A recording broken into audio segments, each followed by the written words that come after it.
Dr. Arvind Jain. He has the vast amount of experience in nanomedicine, therapeutics, mRNA therapeutics, drug delivery systems. He is working as a deputy manager, general manager at Biological E Limited, Hyderabad. So he also gained research experience at IIT Kanpur, and he holds a PhD in nanomedicine, specifically in gene delivery from Queen's University, Belfast. With this short introduction, I invite him to come here on the dais and speak, deliver the talk. Please. Good afternoon, all. I'm pleased to be here speaking amongst some of the brightest minds in the field of lipid delivery systems, and would like to thank organizers to give me this opportunity to share my experience and learning in the field of lipid nanoparticles for mRNA therapeutics. Just brief about my research journey. I have academic credentials in the field of pharmacy.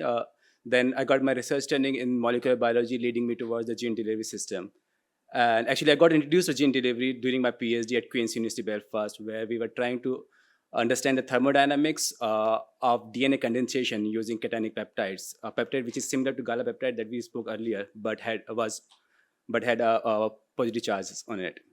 That continued during my postdoc at University of Oxford, where we developed various kind of lipid and polymeric nanoparticles for the mRNA delivery that can be targeted inside the particular cells for the intervention of cancer. Then I moved to industry, where I learned how the basic science can be applied to the real world. Making a formulation at 1 ml scale or 10 ml scale is a very different thing than making billions of doses. And that requires a lot of process engineering and completely different kind of skill set. Then I moved to Biological E. It was a time when Corona happened, and Biological E decided to develop their mRNA platform technology. And I got the opportunity to establish that platform technology for them. And at the current stage, we are kind of done with that platform technology. We are at the launch pad of commercial and clinical phases. I would like to start with the evolution of medicines. We had knowledge of medicine since various ancient days in the form of Ayurveda. But with the development of science and development of chemistry, we could purify those active compounds to increase their efficacy. With further development of medicinal chemistry and organic chemistry, we were able to synthesize those drugs in their purest form, increasing their efficacy further and decrease their side effects. Then came the era of where we could understand a lot more about those chemical compounds affecting our biology. And by the basic understanding of those basic biologies and immunology, we can develop penicillin kind of antibiotic and vaccines, where we can actually prevent the disease before they can be fatal for us. So far, all of here, we were talking about the development of chemical compounds that actually, whenever delivered inside the body, they alter the mechanism of proteins, and they modulate their function for the certain. So yeah, after the biotech era, we entered the gene therapy era, where we developed CAR-T and CRISPR-Cas9 and mRNA therapy. Whenever we are talking about drug development, there are three basic pillars of it: efficacy, safety, and quality. I just spoke about the efficacy and safety. That is a mandatory requirement for any drug to work. But the third player, quality, comes into picture whenever we are talking about mass production of any particular medicine. This is the basic core of any pharmaceutical industry and is governed by the GMP or good manufacturing practices.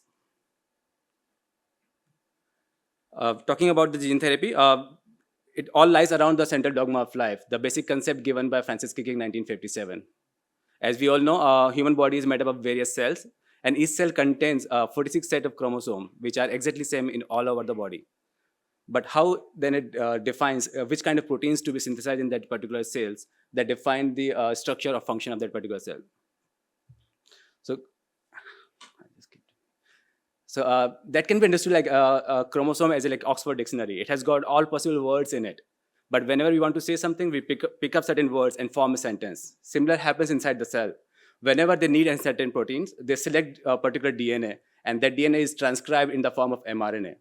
And that mRNA then travels from the cytosol to from the nucleus to the cytosol, and help in the translation into protein.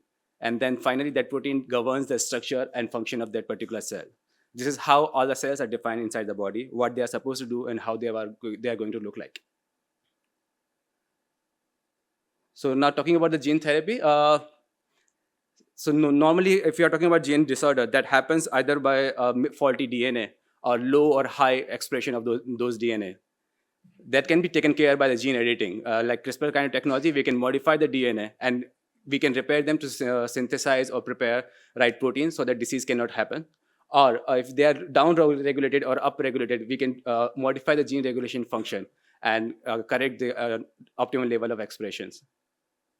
At the same way, like we can deliver the mRNA, or we can just deliver the mRNA inside the cell that can produce the lacking protein inside the cell, and then the disease cannot happen. Similar to chemical compounds, aptamers, which are nothing but nucleotides, they can be used to block a particular protein function, and then they can stop the progression of disease.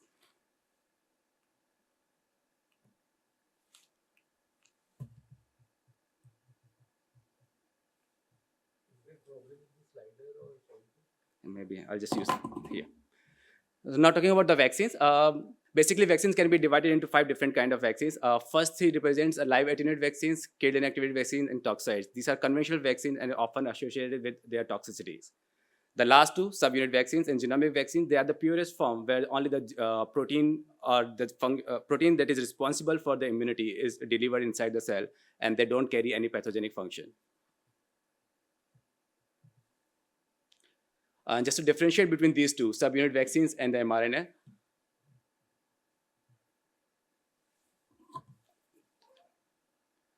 So just the red circle thing is subunit protein that needs to be taken care by APC, which are antigen-presenting cells. And once it's inside the cell, it's just digested into individual peptides.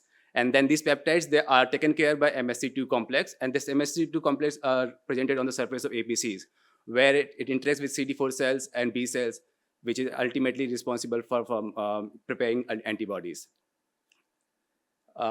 Similar ways, if mRNA is delivered, this mRNA is expressed into proteins, as I said earlier, and then this mRNA can be either secreted out again to the cell, and it can work exactly as subunit vaccines, or because it's already inside the cell, it can be taken care by endoplasmic reticulum or Golgi apparatus, and in this case, it's represented by MSC1 complex on the surface of APCs and taken care by CD8 cells. Now it can give cellular immunity, which is basically responsible for the elimination of infected and abnormal cells. This is the very function which is used for the cancer vaccine generation. So with the mRNA, we can actually modulate between the humoral immunity, which is a traditional one, and the cellular immune responses.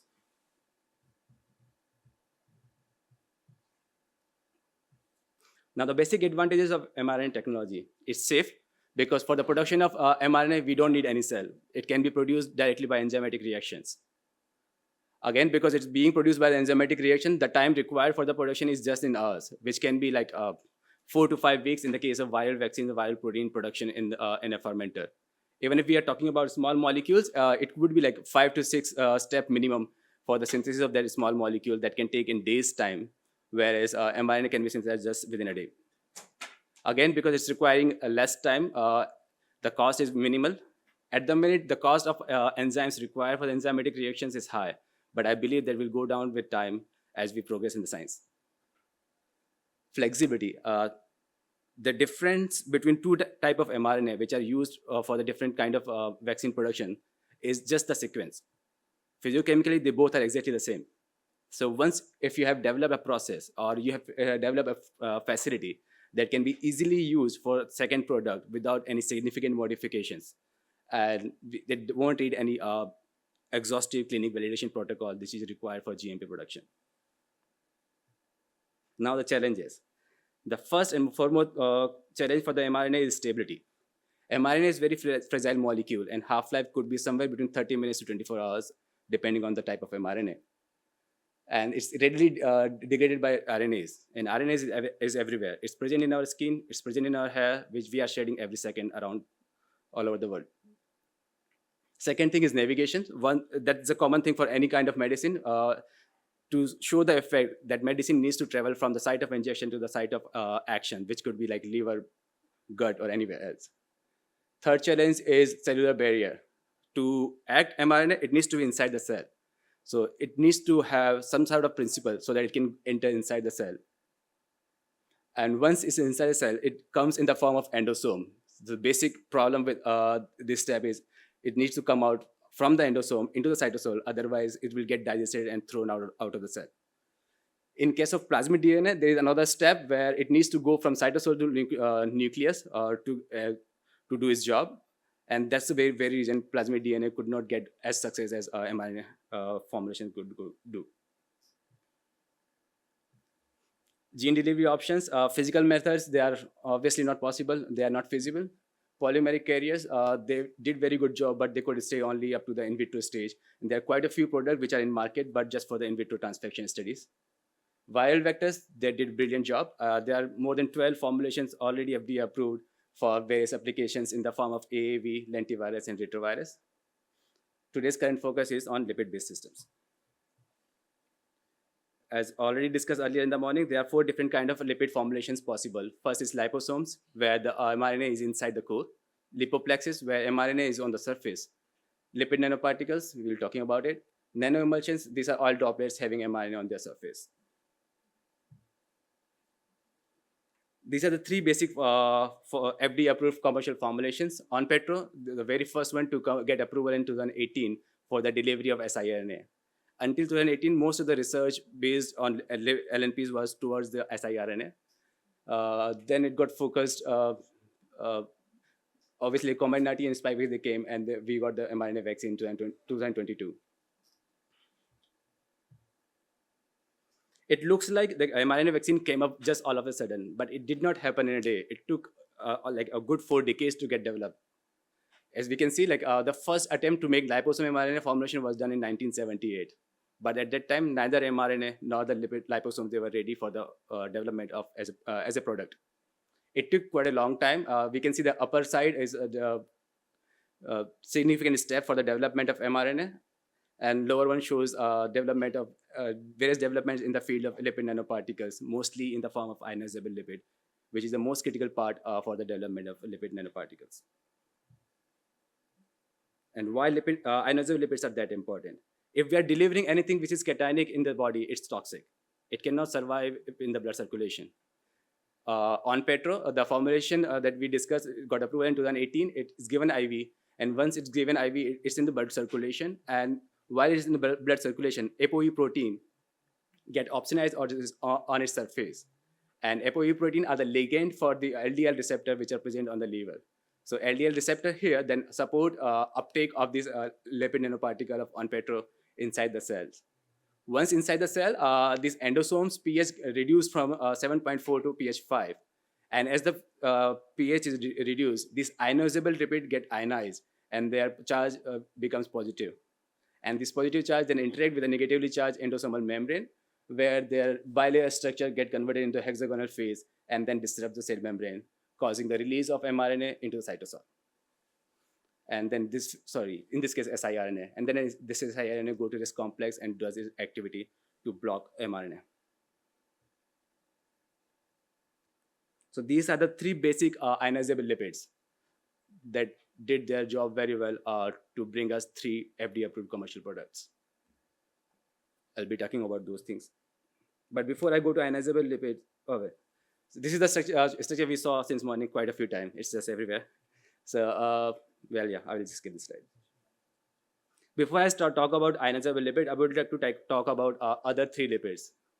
PEG-lipids, they are most critical for their colloidal stability and then for the immunogenicity of the particles.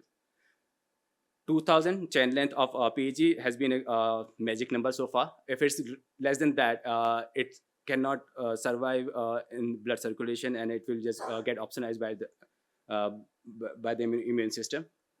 And 1 to 2% of PEG molar concentration in the formulation has been working well so far. If it's less than that, they are not very effective. If it's increased more than 2%, they tend to show some sort of instability to the formulation. Cholesterol substitutes, plant substitutes like stigmasterol, beta-sitosterol, and chemsterol, they have shown decreased adverse reactions, and we may see them in upcoming commercial formulations. Phospholipid, DSPC has been choice so far, but DOPC and DOPE can be a very good substitute because they have less adverse reaction compared to DSPC. Yeah, now coming back to ionic lipids. Basically, mRNA has got negatively charged phosphate backbone that needs to be neutralized so that this fluffy big structure can be condensed down in the form of nanoparticles and can get rid of all those water molecules bound to it. Initial attempts were done with dogma, which is permanently charged, but that has their toxicity issues. The next to come was DOTAP, where carboxyl bond was added in this acyl chains, increasing its biodegradability, but it still had positively charged, putting up the toxicity effects. The simple solution was coming up to ionizable lipids, where this nitrogen group has got only 2 methyl groups, which is not charged at physiological pH. But whenever the pH reduced down below 6.6 to 7, they get charged, which is required for the condensation of mRNA and inside the endosome to release the mRNA to the cytosol. So taking that lead, D-lin MC3 DMA was synthesized or developed for the very first formulation on Petro. It has a key design advances in the form of pKa. People started studying about the head group pKa and its importance for the endosomal rupture. Linker chemistry is responsible for their biodegradability. 10 design again for endosomal rupture, and high throughput in combinatorial chemistry because there are like millions of lipids that they screen. They required some sort of support from the high throughput and AI so that they can do this job virtually rather than trying everything on their own. First one in this group was about to come as D-lin DMA by Kali's group in Protiva Therapeutics in 2005. They made their libraries and they tried to see like what are the different head groups that can help for the increased activity, and they found D-lin KC2 DMA. And then further they developed the libraries to address the efficacy and toxicity issues, and they ended up getting D-lin MC3 DMA in 2012, which ended up being used on Petro-Peticera. Now, the journey of D-lin MC3 to SM102. There have been lots of different research, lots of different libraries. I could not include everything here. I just put 3 stages which I think like about the critical one for the development. D-lin MC3, although it was used in one of the product, but it has lots of adverse effects, which they realized after commercialization of the product.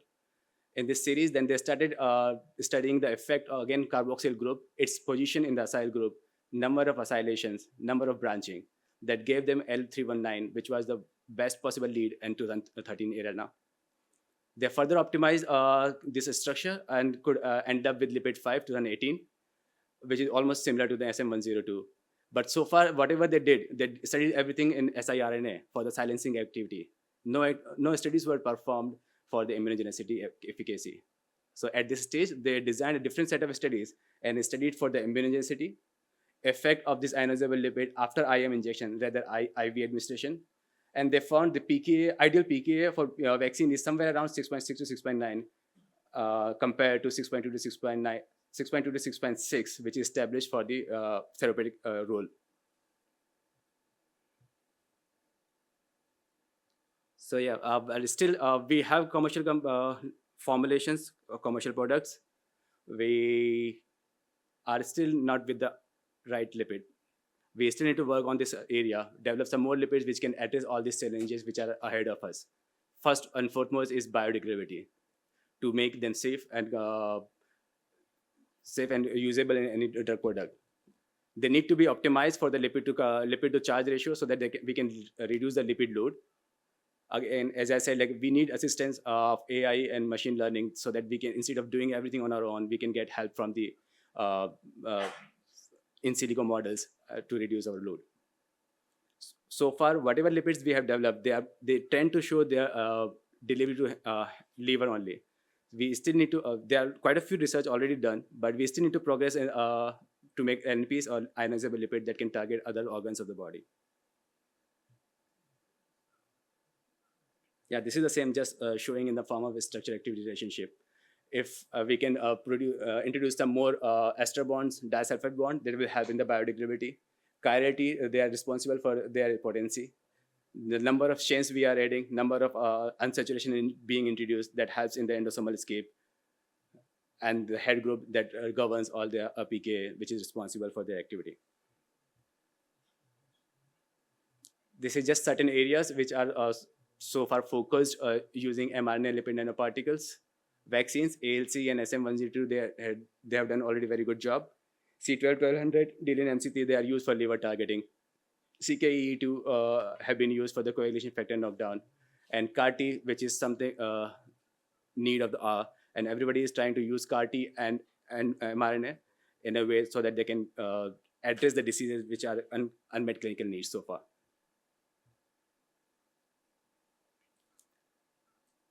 Okay, there's too much in this slide, but I would like to say like how mRNA lipid nanoparticles can be used in different forms. They can be coding directly for the antibody. So once they are delivered inside a cell, they will produce antibodies that are required for cancer immunotherapy. Or they can actually encode for the immunomodulator that can help for the existing antibodies to act against the cancer cells and work as adjuvant. Whereas the personalized therapy where cancer mRNA vaccine could have new antigen inside them, which makes T cells to recognize cancer cells from the innocent body cells and kill them selectively. So yeah, that's it. So future direction would be in this field, if we can go towards the personalized medicine, which is a lot more efficacious and safe.